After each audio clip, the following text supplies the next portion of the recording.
we know from the Bible that, you know, we believe in demonic possession, right? And, what sort of things do we associate with demonically possessed people?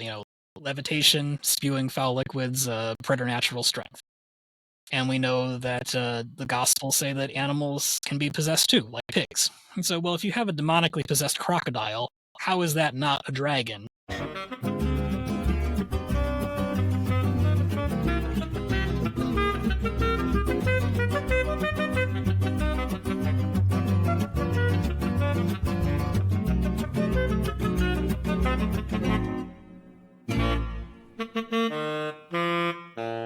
G'day everyone and welcome to the Thomas More Center channel. My name is Mark Makowiecki and today it's my great pleasure to welcome back artist and poet Daniel Mitsui. Daniel, it's good to see you again. Nice to see you again too. So Daniel, I thought I'd get you back almost like a Christmas edition, but I've got a lot more to ask you because a lot has happened in the meantime. Sure. One of which is you've recently published your second book on poetry, The Gustable God. Can you tell us more about your interest in reading and writing poetry?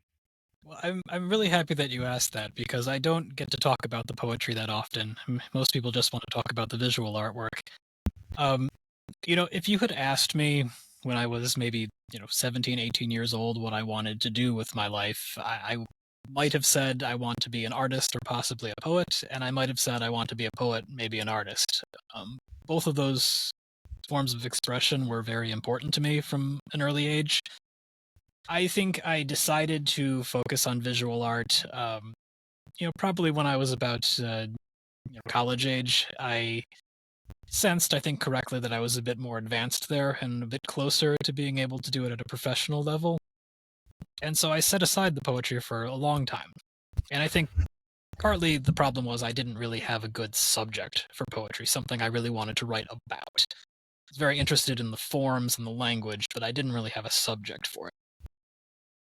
And it came back, I think, starting around 2016, early 2017.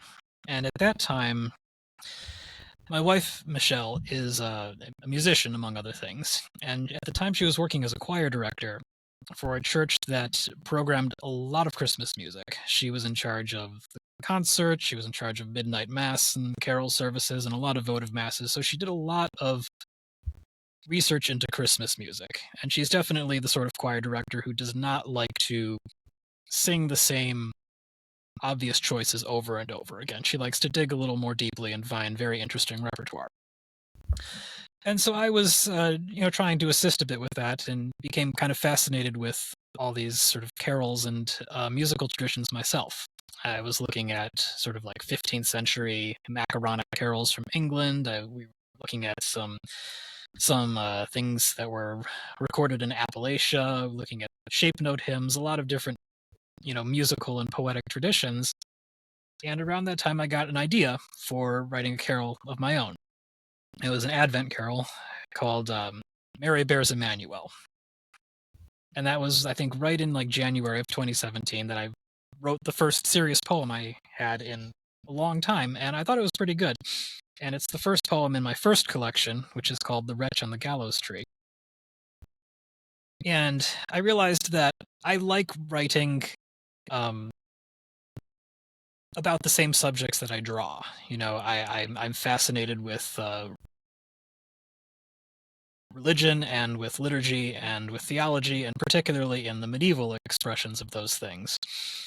And so I just sort of started making this something that I did occasionally. I'd get an idea every few months, and I'd write another carol or hymn text. And over time, I found that it became easier and easier to do, to the point where, there would be weeks where I would, write one every day. And I had to start to pace myself because, just relative to drawing, it's not that profitable. If I spend 8 hours drawing or I spend 8 hours writing poetry, I know that the drawing is going to make more money. That's I think a problem that a lot of poets have, that nobody's really figured out how to make it that profitable. But you can't always choose where your mind goes or where your creativity goes. And so I really became pretty intellectually engaged with the poetry writing, and eventually I had enough where I thought I could put a collection together, and that was The Wretch on the Gallows Tree, which I published last year. And I mean, I kept writing, and I had enough material for a second one, which is The Gustable God, which is from this year. And the poems in there, they're formal poems. They rhyme, they have meter.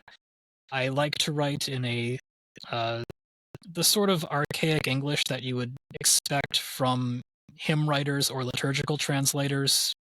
Really up until very recently, all wrote in that sort of language, which is something a lot of poets um, and poetry critics frown on. But I think it's a perfectly legitimate literary device, and it's easy to do poorly. But when done well, I kind of preferred that voice, both for what I read and what I write. And this also gave me sort of an opportunity to put together books that brought together three different sorts of art that I really value, which is poetry, and then drawing, for the illustrations, and then graphic arts for the ornament and the typographic design. Because these books, I write them, I illustrate them, and I design all the typefaces in them.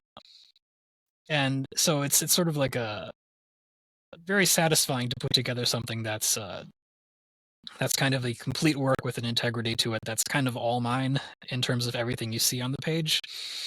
And there's not a lot of artists who've done that. There are a few who are big inspirations to me. William Morris springs to mind, who was all of those things. David Jones, the Welsh poet of the early 20th century, who was worked in all three of those realms as well. And those two are probably ones that I am looking to for a lot of inspiration. I mean, William Morris, he did not really share my religious convictions, but my aesthetic ones he shares very much in terms of the medieval look of his work and his typography and his writing and his visual art. With David Jones, he has a very different, more modern aesthetic in both his words and his pictures and his lettering, but he's a very devout Catholic and touches on a lot of the same subjects that I find fascinating. So I'm hoping to do something in that, similar to what they did. Very good. And do you have a favorite poem in the collection? Oh, a favorite. From the new one, I'd say that I'm very fond of. I tend to like the first and the last ones. There's one that I wrote. Did you want me to recite one? Because I could. I was thinking about asking you after the show, but if you're happy to do it now, then absolutely. All right, I'll read. This is the Gustable God here. I'll read the first poem in it, which is it's called "The God Over Gods," which is a triumphant hymn. And here, I'll read it. The gods of the Romans abode in the stars, with their slaves and their concubines too. So Mercury, Jupiter, Venus, and Mars yet wander the firmament blue. But ours is the God above stars, is the God who can move them at will. He can answer our prayers that their orbits be squares, or the sun and the moon remain still. The gods of the past claim dominion and rule o'er the seasons that quarter the year. So Easter and midsummer, harvest and Yule, yet come with their revels and cheer. But God, with his staff and his rod, makes disciples of Estes and Hymes, and the feast of his birth will bring joy to the earth till the utter cessation of times. The gods of the north were the masters of days, which they watched from their all-seeing seat. So Tyr's day and Odin's day, Thor's day and Frey's, hebdomadally yet repeat. But we worship God who will be on his throne when the realms are ablaze. When no atom remains of our temporal chains, he will reign o'er the eighth of the days. The God we adore is the God over gods, the revealer of secrets, the Lord, the mighty and terrible, he who regards not persons and takes not reward. This one is the Father, the Son, and the Spirit, the one that is three. Above measures and weights, above things he creates, will he always and everywhere be. Very good. I really like the rhyme and the rhythm. It's borrowed from Kipling, actually. I used a rhyme scheme and a meter that I'd first encountered in Kipling. Hmm. I can see my wife getting the book and using it actually in homeschooling for the kids because Oh, it has wonderful. the energy that can be carried forth. And anyway, there's an idea for you because I think you already cater to kids with like drawings and other things, coloring in, don't you? I have published a few couple of coloring books, yes. Yeah. So a poem like that, and I'm sure you've got others with similar energy. I reckon the kids will get really into that as well. I think of them as things that I want to be sung. I certainly invite composers to set them to music. Like I mentioned, my wife is a musician. She set a number of them, and other composers have as well, and that makes me really Mm. happy. That's when I feel they're fully realized. Yeah. So speaking of Michelle and continuing, I guess, with this line of thinking, you're working with Michelle on retelling the Golden Legend by Jacobus de Voragine, or however it goes. Could you tell us more about that project? Okay, well, the Golden Legend is the most comprehensive and most popular encyclopedia of saints' lives from the Middle Ages. Blessed James, or Jacobus, he was an archbishop, I believe, of Genoa, and he collected stories of the lives of the saints from the liturgical lectionaries used wherever he traveled, across Christendom, and this book, it's it was very widely copied. When printing was invented, it was very widely published in print. It was one of the first books actually printed in England in English by William Caxton. And you can read this in translation. You can find Caxton's translation online for free. There's also a modern English translation by a Jesuit named William Granger Ryan that's in print. And I really love and value this book because it's sort of first off, it's a great introduction to medieval hagiography, which is so important to understanding the art and the religious culture, and it really permeates medieval culture, and because of that, it permeates a lot of post-medieval culture. And so I think this book is really important. It's a great introduction just to how medieval Christians thought. And so if you want to know about that as a Catholic, there's so many interesting just digressions of theology and so many wonderful stories in there that can open up so much to you. I think it's one of the best books to read if you want to learn about Catholicism. And beyond that, I think that the lives of the saints, as told in the Middle Ages, form a really important and really a really excellent cycle of literature that I kind of think anybody who wants to understand, Western culture should know. And I think it's sort of neglected because even in like great book schools, they want to make sure everybody knows. You want to know your Shakespeare, you want to know your Greek myths, you want to know your Bible, but this is usually not included in those lists of books. And I think it should be for anybody because I mean, if you want, this is part of the just cultural knowledge that was shared by, for example, Shakespeare. And so the idea of presenting it as an adaptation of it as a children's book, that was Michelle's idea. And she wanted to pattern it after, I don't know if you're familiar with Dolaire's books of Greek and Norse myths. These are children's books that were favorites of hers when she was younger. And they're illustrated and they tell stories of Greek and Norse myths in a way that is reads more like a coherent narrative than like an encyclopedia. It covers a lot of material, but it reads like a story. So she wanted to do something kind of like that. So she's writing the text. She's the author here. And what we wanted to do is make something that was not just like another book of saints' lives, where it's sort of like here's a page, here's the name, a picture, dates, patronage, short bio, turn the page, more of the same. We Mhm. wanted this really to read like a storybook. We wanted the individual entries to read like stories and the whole thing to read like a narrative. And it includes all of these sort of outlandish stories that often are not talked about. Things like, uh, so the talking camel that tells them where to bury the bodies of Cosmus and Damien. You don't necessarily see that when you open, uh, a typical, Lives of the Saints for kids, but we want to include all those details that were part of the tradition.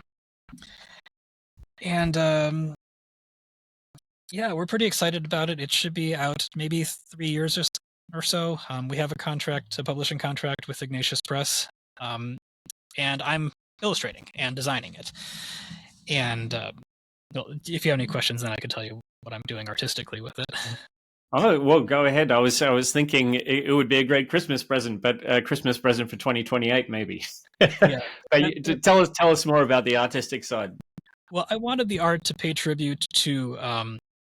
I mentioned that William Caxton, who was a 15th century printer who printed, was one of the first printers in England after the invention of the Gutenberg press. This was one of the first books that he published, and so I wanted the art to pay tribute to the pressmen of that era, to make it look. The illustrations will be in black and white, and they'll be in a style that suggests 15th century printed books.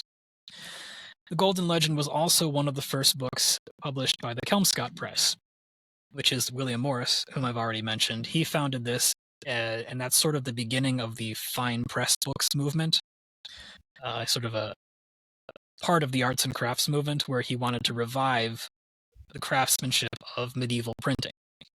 And so he designed one of his first typefaces for the Golden Legend and put out a very beautiful volume of it. Not comprehensively illustrated, but ornamented and beautifully designed. And so I want my artistic approach to pay tribute to previous publishers of the Golden Legend, namely William Caxton and William Morse. On the subject, in your essay, Hagiography and the Benefit of Doubt, you defend the miraculous elements contained in the stories within the Golden Legend against those who would dismiss them as pious fictions. Could you tell us more about this essay and the thinking behind it? Right. That is one of the oldest pieces of writing that I still have, have on my website. I wrote it probably about maybe almost 20 years ago.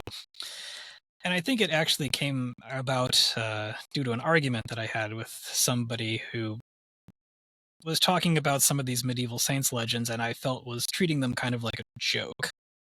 As though, like, well, as Catholics, oh, haha, we used to believe that St. Denis picked up his head and walked with it 2 miles. And of course, we know that didn't really happen. And my objection is sort of like, well, how do you know that? I mean, you don't really have any empirical evidence that he didn't. And I think that's probably what planted the idea. And later on, I wrote this essay independently with that sort of in mind.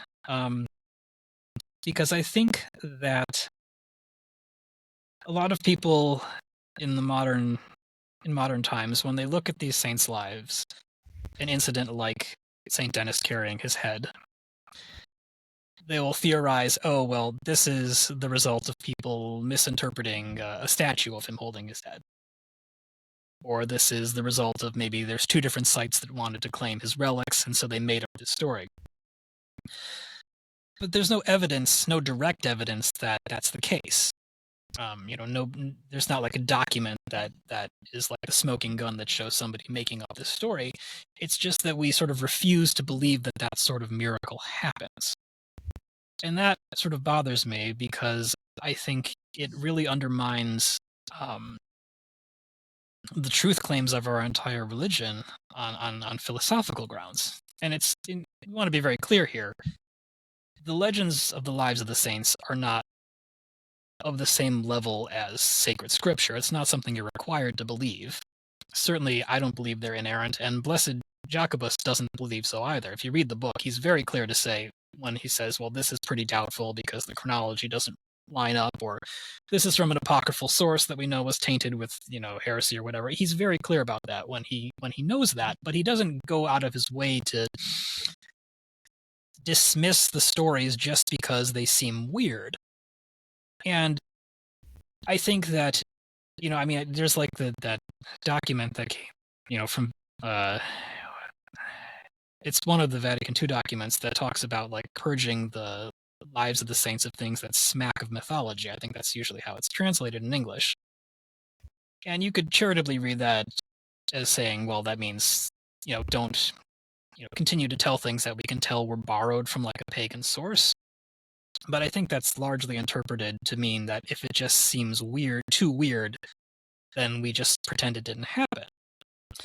And that is like, that's, to me, that's an aesthetic judgment more than a theological one. And sure, if you're a skeptic, then that's what you would do. But if you're a Christian, you're supposed to believe that the things that were recounted in the Gospels actually happened, and the miracles that were performed through the apostles and the Acts of the Apostles. And at some point, I think we have to ask ourselves, do we live in a world in which those sort of things happen, or don't we? And if the answer is yes, we do live in that sort of world, there's no reason to think that they don't continue to happen or that they shouldn't. And if you look at a miracle that's recounted in the Golden Legend, the question shouldn't be, does this seem weird to me? It should be, is this any stranger than what we read in the New Testament? Because certainly you're not required to believe it as it's told. But if you are dismissing it like on philosophical grounds, then you're kind of dismissing comparable things that we are required to believe. And so that's my point, is that when we read a saint's legend that says something that is a bit outlandish, we should ask, is there really a religious reason not to believe this?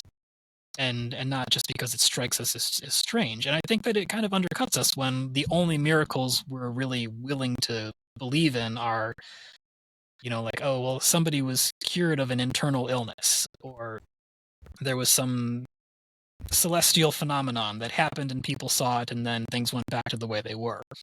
It's like that we'll say, okay, we'll believe that, but what about like somebody's arm regrowing from a stump, or a mountain moving? Like supposedly these things, are supposed to be possible if we believe in an omnipotent God. And really they're not that, if you think about them just rationally, the sun dancing in the sky is a much bigger deal uh, from the standpoint of physics than a mountain moving, but we're willing to believe one and not the other. It just seems like we have an inconsistent standard. And if we just try to give the benefit of the doubt to the tradition, then a lot more of this becomes credible. And I even sometimes bring up the example, well, people will say, well, what about like St. George and the dragon? Of course, dragons don't exist. And I mean, I'd say, well, we don't necessarily have a perfect and comprehensive list of every species that is alive at every point in history. Certainly, I mean, you're in Australia. I mean, most of the animals there would be regarded as monsters if somebody saw them for the first time. But even disregarding that, it's like, well, we know from the Bible that we believe in demonic possession, right? And what sort of things do we associate with demonically possessed people? Levitation, spewing foul liquids, preternatural strength. And we know that the Gospels say that animals can be possessed too, like pigs. And so, well, if you have a demonically possessed crocodile, how is that not a dragon? I don't see the difference. Now, as an artist, when I'm drawing St. George, I like to draw the heraldic style dragon because it's more fun. But, I mean, I don't think that I have to view this as a fiction that I'm drawing. That's kind of the point of that essay. Yeah. No, it's actually very interesting. I'd never thought about the inconsistency between, Fatima and the dancing of the sun and exorcism, levitations, the spiritual gifts, reading of hearts. Well, that's more of a subtle one. But by location, we admit a whole bunch of these things, incorruptibility, and yet on the other hand, we write off things as fantastical. Mm-hmm. So I think you're right. There is an inconsistency that should be reconciled, and it's an interesting point. In keeping with that, you seem to be part of actually what's becoming a cultural current. Rod Dreher, Sebastian Morello, Paul Kingsnorth, they're writing for a need for reenchantment in the West, whereby things mystical and miraculous recover their place. I was wondering what your thoughts were regarding such claims. Well, I should start by saying I know those names. I think I subscribe to Paul Kingsnorth's Substack, but I have not read any of their books, and so I can't really speak to their specific claims without having read their books because I don't want to be unfair or misinterpret something. But I think that I certainly think that disenchantment is a very big problem in Western Christianity. I mean, in my experience, I'm mostly seeing it from within Roman Catholicism. And I think it's a problem that you don't escape just by aligning with the more traditional elements of Roman Catholicism, because I spent a lot of time among traditional Catholics, and I find that, there are a lot of people among both the laity and the clergy who have still a very sort of document-focused way of looking at their religion. And to the point where it seems like the difference between these various maybe ideological is the wrong word, but these different sort of schools of Catholic thought is just they all love documents and they just quote different ones at each other. And I think that it would be much healthier to maybe start thinking beyond documents, because I think that tradition and official documents are two very different things. I think that tradition means what is actually handed down from the original source, and some people sort of treat it as though those sort of traditions, meaning things like liturgical forms and the art and music attached to them, or patristic exegesis, as though those things only really count once there's an official document signed by a person of sufficient authority saying that they are. And to me, that's a little bit of an absurdity, because the people who write those documents, they have to know what they know somehow. Like, the knowledge has to come to them some way, and so the tradition has to have a value and a truth to it before it's, signed off on. And I think the alternative to that is just to think, well, does the magisterium work just by constantly testing the limits of its infallibility? Like, I have the authority, so I can write this document, and if God doesn't stop me, that means it must be true. And that to me is that's like a theological method that consists of throwing yourself off the pinnacle of the temple and asking the angels to catch you. It's the sort of thing that the devil asks you to do. So I really don't like when there's so much of a focus on, on documentations, on catechism paragraphs, on conciliar citations, on encyclicals, on canon law and such, and that we don't talk as much about the mysteries of our faith as things that are so wonderful and so far beyond our understanding that we can only see the tiniest sliver of them, rationally and through this sort of very intellectual approach. I've heard a lot of sermons like, see, you go to church on the Feast of the Assumption, even in the very traditional church. Are you more likely to hear about the Assumption talked about as an event that really happened and people really saw, and what was it like, and how did they remember it? Or are you more likely to hear about, well, this was declared in 1950 something by Pius XII, and here's the document, and here's what it says. And I mean, that's fine, but that's not really the reason that we're going to church that day. We're going there to celebrate a mystery. And I don't think that focusing on the contents of, documents and such really, I mean, first, as an artist, that doesn't inspire people to write poetry or build cathedrals or compose great works of music or amazing paintings, which was the response to something like the Assumption of the Blessed Virgin in earlier eras. I mean, you look at, you think of, the Church Fathers, you think of, I think of the 12th and 13th centuries as being such a great flourishing of piety, and like, yes, that's a time when you had people like Thomas Aquinas who were taking a very, very intellectual approach to it, but you also had such mysticism, even from Thomas himself, and you had such of a sense of awe and wonder.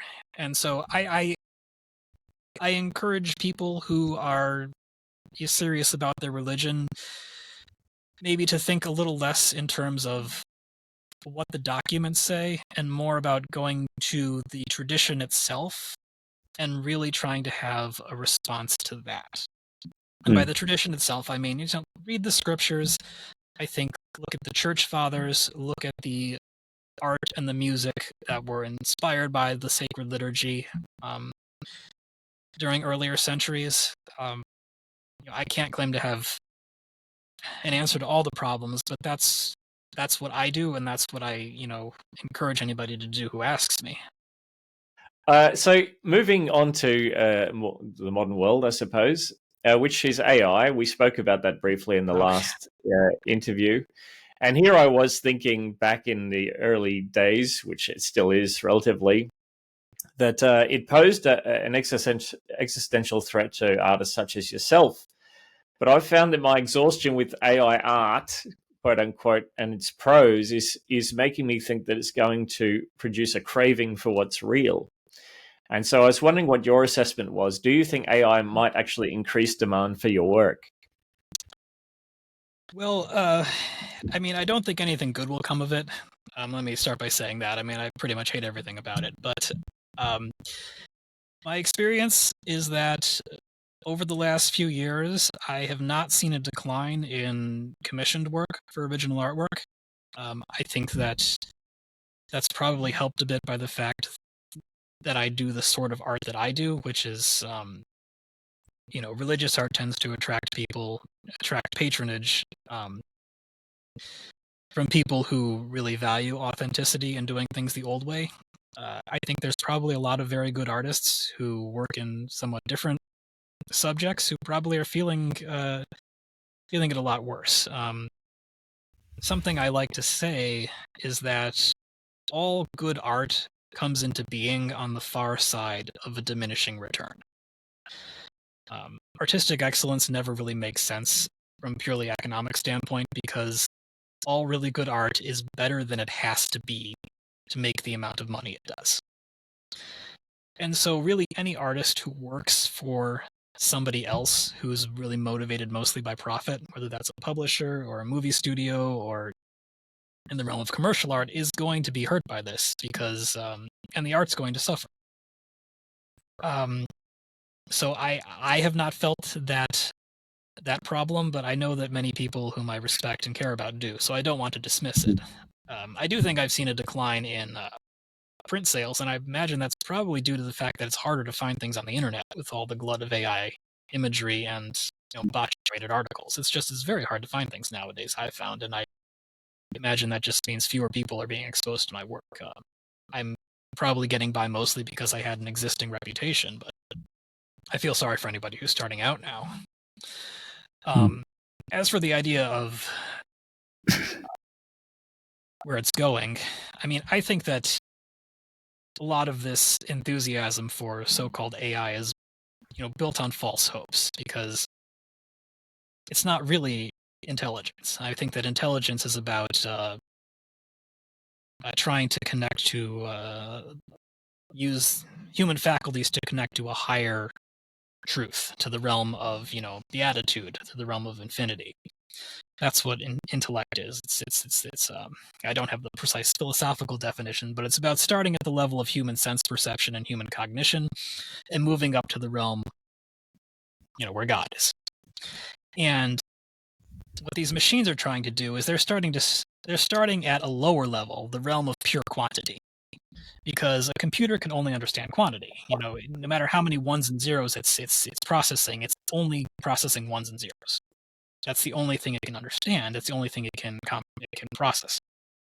And so it's trying to build a bridge between the world of pure quantity up to the level of human sense perception, where it fools human senses into thinking that it starts here.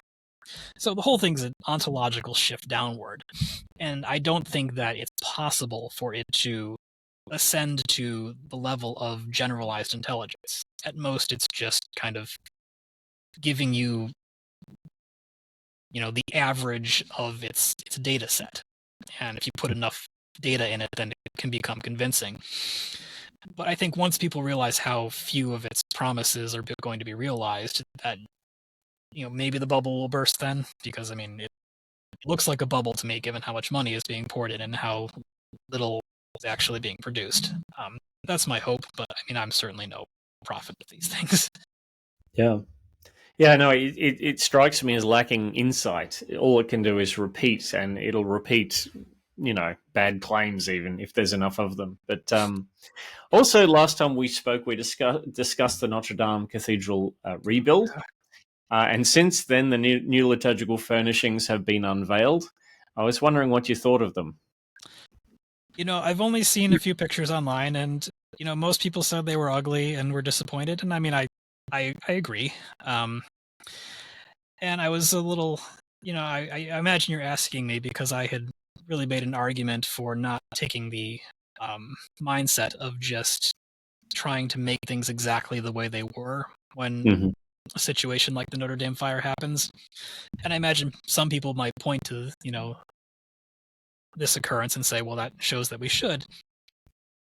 And I just think that anything that's really worthwhile involves a degree of risk. And I think art is no different from that. And I think that if you want good or great art to come into existence, you need risk. Like a person could just say, I don't ever want to attend a live musical performance because there's a risk that somebody will mess it up. And that's there. And whereas if I put in the CD, there's no risk of that. But if everybody does that, you don't get any more musical culture. It basically stops. And so I think I'm willing to put up with the fact that some bad art will come out in order to allow the possibility that we could produce something really wonderful that we've not seen before. I also think that when something happens where you see bad art in a church, that I think we need to bear in mind that it's not as though necessarily the case that a modern artist was like hammering on the door of the cathedral asking for permission to put his work in there. I mean, somebody was hired by the clergy to do this.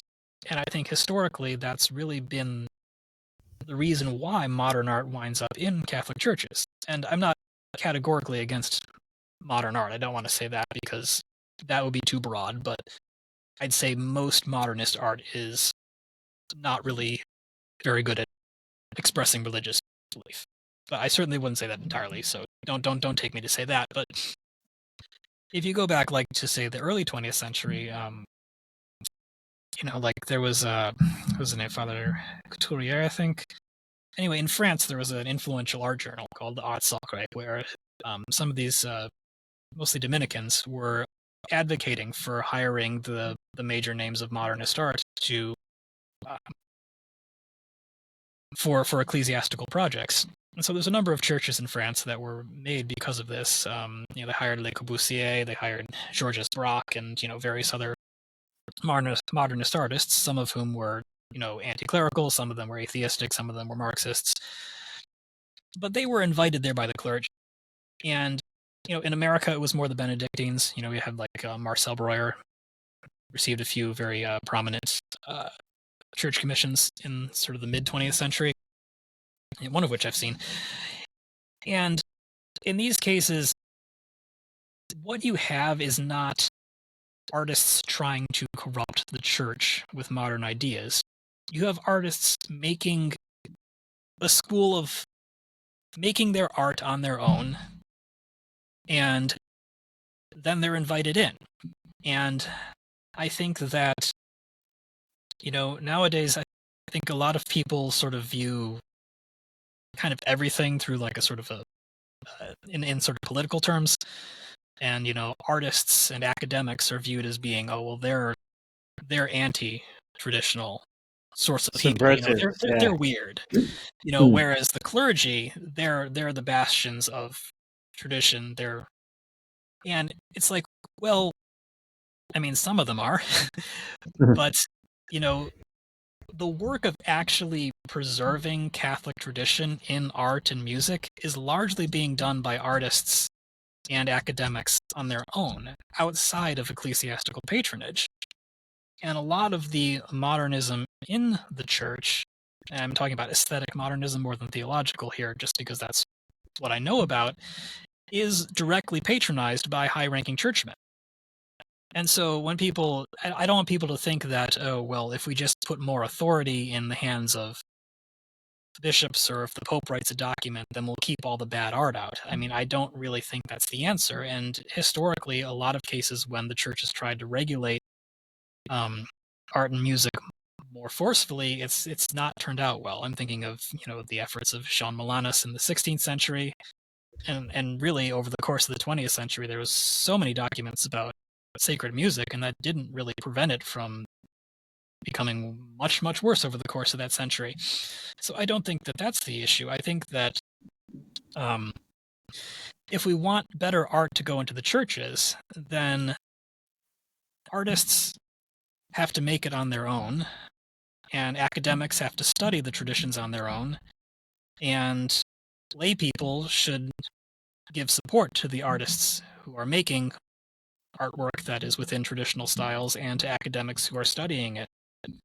And if you do that, then the art will exist, and it's a lot easier for the churchmen who actually want good art to just say, okay, let's hire them, because they're there. You don't have to conjure up or create a whole artistic, a whole school of art based on what you want to do. You can just point to it and say, there it is. Let's hire them. Let's bring them in. And so the question is, well, how do artists like this, make a living if they're not getting the ecclesiastical patronage from the beginning? I mean, in my case, I do it by working on a smaller scale and selling my work directly to individuals at prices that people of more ordinary means can afford. And so I've made a lot of works of art, and my name is somewhat known, and so if somebody wants to come to me with a big ecclesiastical commission, I'm there. I think that that's sort of where people should focus their efforts if they want to fix problems like, an abundance of poor art in churches. They need to come to the artists, they need to come to the art historians, and they need to support them. And because of the nature of the authority in the Catholic Church, you can't really do that much to influence the hierarchs. But you can help to make sure that there's a good option for them to choose. So, moving from the Notre Dame furnishings to another cathedral, the Sagrada Familia Basilica has recently made it into the news because I think they added something to the spire, therefore making it the world's tallest church. Oh, wow. I was wondering what your thoughts were on the Sagrada Familia and Antoni Gaudi's art in general. When you told me that, my first thought was, I wonder how it compares to the what is it, First Methodist here in Chicago, which is like maybe is disqualified because it's more like a chapel on the top of a skyscraper than a church building. But I've been there, and I was told it was the tallest church in the world, so I wonder which one's taller at this point. I really love Gaudi's work. I have ever since I first encountered it. I remember I encountered it when I was working as a bookbinder when I was in college. It was sort of my work study job. And, I was, putting, magnetic strips in the library books and things at the college library. And I found one that on Gaudi there. And I think I made a joke about the name being sort of funny for an architect. But then I looked at it and I was like, but this is really fascinating. And it sort of opened up a whole world there. Gaudi is one of a number of artists whom I admire very much, but whom I have not really allowed to influence me yet. When I see Gaudi's work, I always think, I really need to study this more and try to make this part of what I do myself and learn the lessons from it. And he's near the top of the list. And, I love that he is taking sort of well, let me back up. I think one thing I really admire about Gaudi is that his work obviously has some basis in Gothic, and yet he never really saw Gothic art or architecture as sort of a finished task. He didn't think, oh, we just have to make things that are like they did in the 13th century. He saw it as something that was still yet unrealized to the fullest of its potential.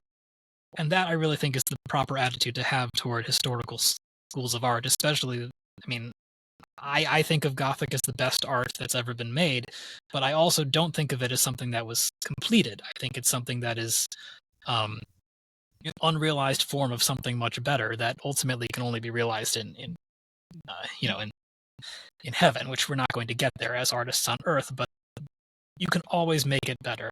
I think for Gaudi that was largely a structural issue. I know that he was very critical of things like flying buttresses, whereas that's as a two-dimensional artist, that's not really a concern of mine. But the spirit of that I really admire. As far as what I like specifically about his work, I really love the idea of drawing more inspiration from biological forms. Just the curvatures that he has in his buildings are so inventive.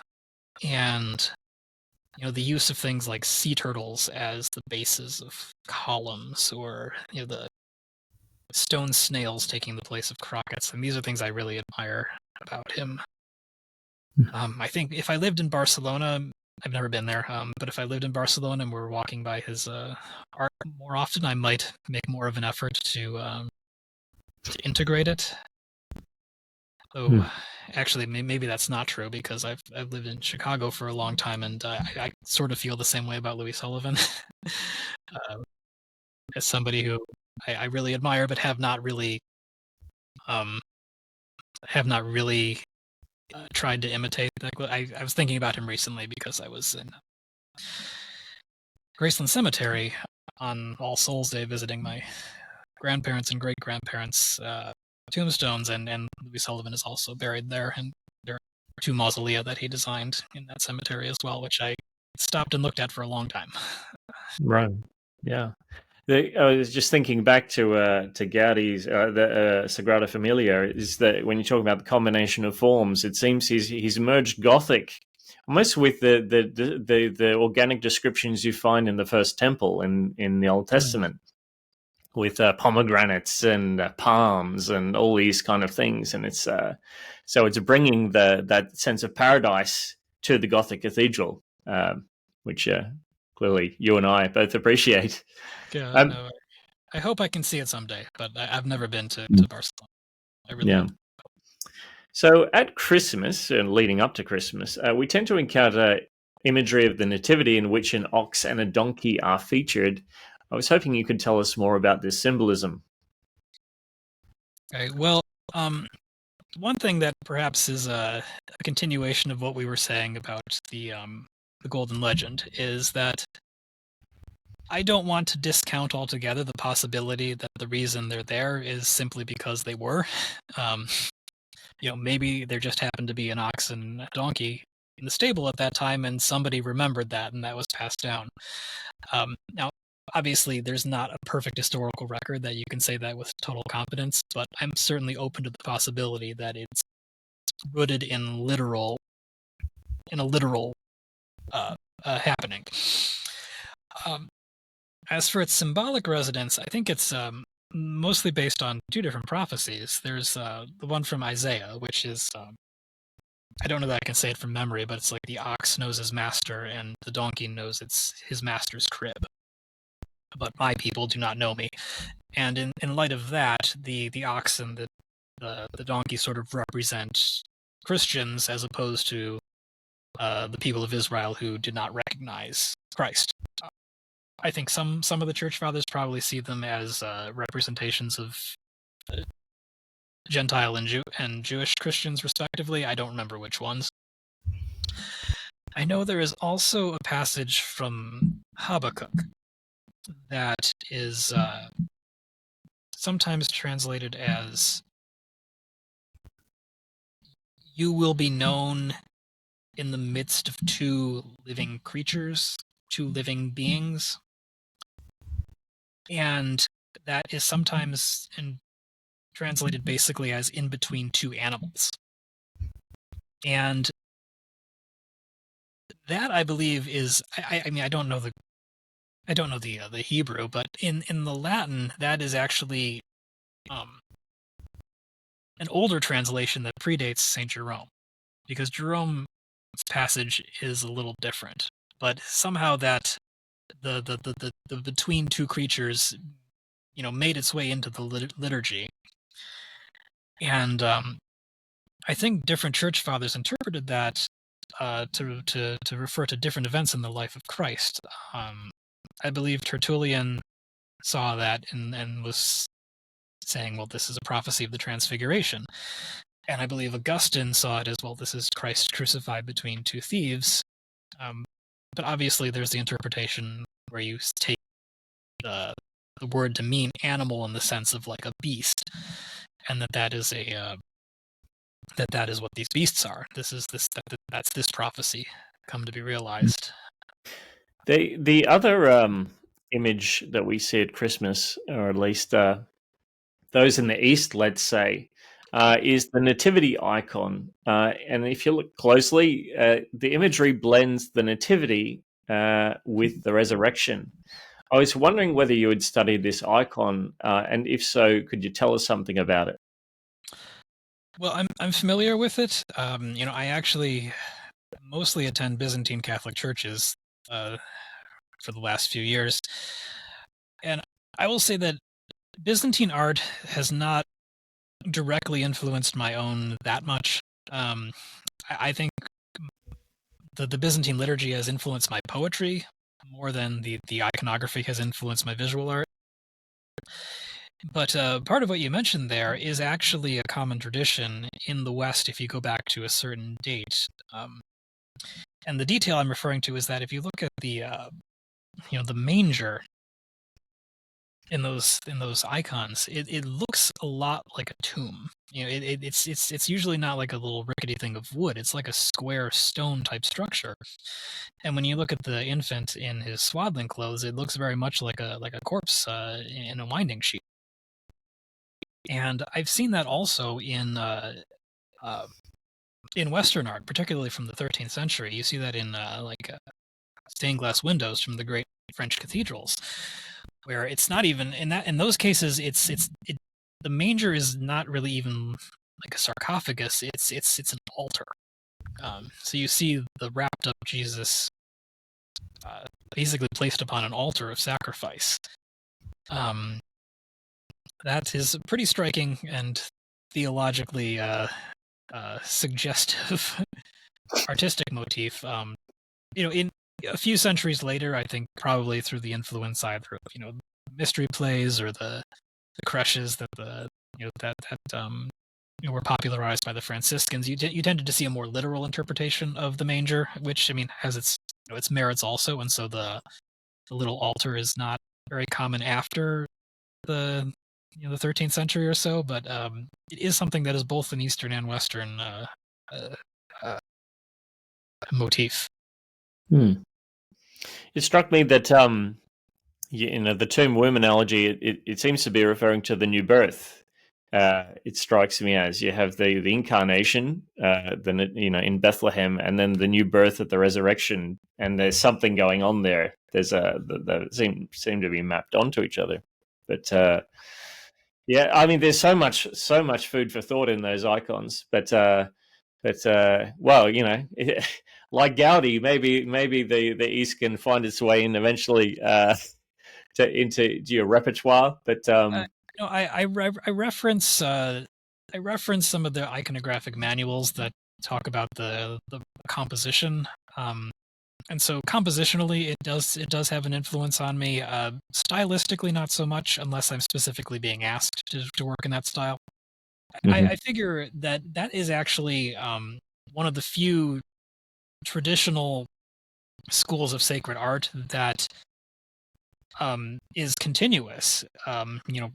Pretty much since the second iconoclastic crisis back in the ninth century. Um, it's a survival, not a revival, and there's a lot of people doing that and specializing in it now, and doing it well too. So I don't feel as much of an obligation to make that part of my work because I feel there's other artists who are taking care of that tradition and well. Yeah. Finally, Daniel, again, pushing this Christmas theme, families like mine are always looking for new ways to enrich their celebrations of Advent and Christmas by imbuing them with interesting Christian traditions taken from all over. Can you think of any cool but relatively unknown customs which people could adopt to make the season more meaningful? Well, I can tell you what we do in our house, which I think a large part of the strategy is to stretch Advent and Christmas out through the entirety of its length. Letting Advent be Advent and letting Christmas last until the final feasts. We at the start of Advent, we put up a wreath, and we also do we stir up a.